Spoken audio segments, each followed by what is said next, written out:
Okay, so you've been hearing Daraa on the news lately, right? Syria conflict, the whole 9 yards. Yeah, it's been a hot mess over there for a while now. But let's cut the crap in. There's way more to this place than just some bombed-out shithole. Oh, absolutely. We're going to deep dive into its wild history. Buckle up. It's a wild ride. We're talking biblical battles, Yeah. Roman emperors, Lawrence of Arabia getting captured, the whole damn shebang. You know, it's amazing how Dara has been at the center of things for literally thousands of years. What you mean, like back when people were still shitting in holes in the ground? Pretty much. No, but seriously, how far back are we talking here? I mean, this place predates the pyramids. Get the fuck out of here, seriously. Dead serious. We're talking the time of Pharaoh Thutmose III, around 1450 BC. Damn, that's older than dirt. They called it Athara back then. Athara, huh? Sounds like some kind of exotic disease. Well, it certainly had its share of plagues and conquests back then. So you're telling me this place was already kicking back in the time of the ancient Egyptians? It was a strategic location, a gateway to the Levant. A gateway to what? The Levant, it's basically the Eastern Mediterranean region. Oh, right. Like where all those biblical stories went down. Exactly. And speaking of biblical stories, even before the Egyptians, Dara was known as Adre in the Bible. Hold up, Idre. Like where that giant dude got his ass kicked. You got it. That's where the Israelites, led by Moses, absolutely crushed King Og of Bashan. King Og. Wasn't that the dude with like a supersized bed and everything? Yeah, the Bible describes him as a giant, the last of the Rephaim. Wait, hold up, giants. Like those massive dudes who throw rocks and shit? Well, the Bible can be a bit dramatic. You think? A giant king with a king-sized bed that's not dramatic at all. But the point is, this battle at Idre was a big deal for the Israelites. Right, it solidified their control over the region. And it's still remembered in Jewish tradition today. So we've got ancient Egyptians, Israelites duking it out with giants. It was a wild time to be alive, that's for sure. This place was already a total shit show back then. Well, things didn't exactly calm down after that. Oh, I bet. So who came along next to fuck things up? The Romans. They marched in and did what they did best, conquered and civilized. Typical Romans, always got to be in charge. They called it Adra, and it became a self-governing city. So like a mini Rome in the middle of the desert. Pretty much, they even built a huge amphitheater there, which is still standing today. Damn, those Romans sure knew how to build stuff to last. And get this, Adra became a Christian bishopric. Oh, what? A bishopric. It means it had its own bishop. A big deal in the early Christian church. So you're telling me this dusty little town was like a mini Rome, complete with gladiators and Christians running around? It was a melting pot of cultures even back then. That's wild, but even the mighty Romans couldn't hold on forever, right? Nope, in 1614 AD, the Persians came knocking. Oh shit, here we go again. And they weren't exactly there for a friendly visit. What did they do, burn the place down? They sacked Adra. Sacked it. Is that like a fancy word for trashed the place? Pretty much. Damn, those Persians were brutal as fuck. But after the Romans and the Persians came and went, Dara took on a new identity. Let me guess. More war. Not quite. Yeah. It became a major center for the Jewish community. Seriously. Jews in the middle of the desert. It was a thriving community. They were a big part of the city's economy and culture. So what were they doing out there? Praying in the sand. They were merchants, traders, scholars. Huh. You learn something new every day. There's even this crazy story about how they would light huge bonfires to signal the start of Rosh Hashanah, Rosh Hashanah. the Jewish New Year. Oh, right. But why bonfires? Were they sending smoke signals or something? It was a way to communicate with other Jewish communities all the way in Babylonia. Hold up, they were using bonfires to send messages. Yeah. Like some ancient version of Twitter. How the hell did that even work? It's pretty mind-blowing, right? We're talking about a time before phones, the internet, even before carrier pigeons. So they were like the original social media influencers. You could say that. Damn, those ancient Jews were pretty crafty. They were also incredibly resilient. They faced persecution and hardship, but always managed to rebuild and thrive. So we've got ancient Egyptians, Israelites battling giants, Romans building stuff, Persians wrecking stuff, and now Jews lighting bonfires to chat with their buddies in Babylonia. This place is like a historical theme park on crack. It's pretty remarkable when you think about it. It also makes me wonder, what's the point of all this history? Why should we give a damn about what happened thousands of years ago? Because it shows us that Dara has always been a crossroads, a place where cultures and empires collide. And that's probably why it's still such a mess today, right? Exactly. The past is never truly past, especially in a place like Dara. Okay, so we've got ancient empires, biblical battles, and a bunch of religious dudes trekking through this town. And we haven't even gotten to Lawrence of Arabia yet. Oh, yeah, that crazy bastard. What the hell was he doing in this godforsaken place? Well, picture this. It's World War I, and Lawrence, this legendary British officer, is fighting alongside the Arabs against the Ottoman Empire. The Ottoman Empire. Mm. Weren't those the guys with the fezzies? You got it. So what was Lawrence doing messing around with them? He was trying to help the Arabs gain independence from the Ottomans. Ah, the noble freedom fighter. Sounds like a real pain in the ass for the Ottomans. He was a brilliant strategist and a master of guerrilla warfare. And what does this have to do with Daraa? Well, one of the crucial Ottoman supply lines ran right through Daraa. So this little town in the middle of nowhere was actually playing a major role in a world war. You gotta be kidding me. I'm dead serious. Wow, this is getting more and more interesting. And in a twist of fate, Lawrence himself was captured by the Ottomans right there in Daraa. No way. They caught Lawrence of Arabia. Yep. He was imprisoned there for a while. Damn, that's some serious shit. He even wrote about his experience, describing the abuse he suffered at the hands of his captors. That's messed up. It's a dark chapter, but it highlights just how important Daraa was during that conflict. So this little town has seen some serious action over the years. More than most places on Earth. Damn, that's fucked up. But it also makes sense. This place has been a battlefield for pretty much its entire existence. Oh, It's like a magnet for conflict. you could say that. But hey, at least Lawrence escaped and went on to become a legend. A legend with some serious baggage from his time in Daraa, no doubt. What about Daraa? Did it ever get a break from all this drama? A break, Daraa. You're kidding, right? Oh no, don't tell me it gets worse.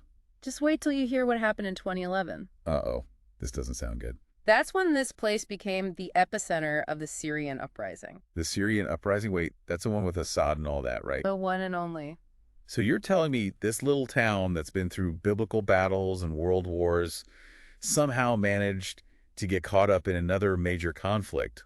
What the hell is it about this place? Like we said, Daraa has always been a crossroads, and crossroads tend to be dangerous places to be. Well, shit. I guess we're about to find out just how dangerous it got. Let's just say, things got pretty messy. All right, bring on the mess. I'm ready for the next chapter in this crazy-ass story. You won't be disappointed. It all started with a few kids who were pissed off at the government. Hold up, kids. What the hell were some kids doing that pissed off the government so bad? They were doing what kids do, acting out, pushing boundaries. Like tagging buildings with Bics and stuff? Something like that. They painted some anti-government graffiti on a wall. Sounds pretty harmless, right? I mean, kids are always scribbling on shit. Not in Syria under Assad. That was like lighting a match next to a powder keg. Damn, those kids had some serious balls. Did they even know what they were getting themselves into? Maybe not. But their actions ignited something much bigger. So you're saying these kids accidentally started a revolution? You could say that. Damn, that's some crazy shit. Mm-hmm. But what were people so pissed about in the first place? People in Daraa were already fed up with the government. What, like no free Wi-Fi or something? A little more serious than that. There were water shortages, lack of jobs, The classic recipe for a revolution. and a general feeling that the regime didn't give a damn about them. So these kids' graffiti was just the straw that broke the camel's back. Exactly. So the protests kicked off, and then what? Did Assad just roll over and say, okay, you got me, I'm out? Hell no. The regime responded with brutal force. Figures. Those dictators never go down without a fight. They cracked down on the protesters, arresting people, beating them, Jesus, sounds like a bloodbath. even killing some. Damn, that's some fucked up shit. So this little town that's been a battleground for centuries suddenly becomes ground zero for a revolution. That's insane. It's tragic, really. Daraa was already struggling, and then the war came and just devastated the place. Yeah, you see the images on the news, but it's hard to grasp the reality of it all. Streets were turned to rubble, buildings were bombed. Like something out of a Michael Bay movie? People were forced to flee their homes. It's crazy how something as simple as graffiti can spark a revolution. It's a reminder that even small acts of defiance can have huge consequences. Especially in a place like Syria, where you can't even draw a dick on a wall without starting a war. Well, it wasn't just about the graffiti. Right. There were deeper issues at play. It was a culmination of decades of oppression and frustration. So this whole uprising thing, was it just Daraa? Or did it spread to the rest of Syria? It spread like wildfire. So Daraa was like the spark that ignited the whole damn country. You could say that. Damn, those kids really fucked shit up. They changed the course of history whether they knew it or not. So what happened to them? Did they become, like, revolutionary heroes? Their fates are uncertain. What, they just disappeared? Some were arrested, some fled the country. Man, that's heavy. You start a revolution and then you just vanish into thin air.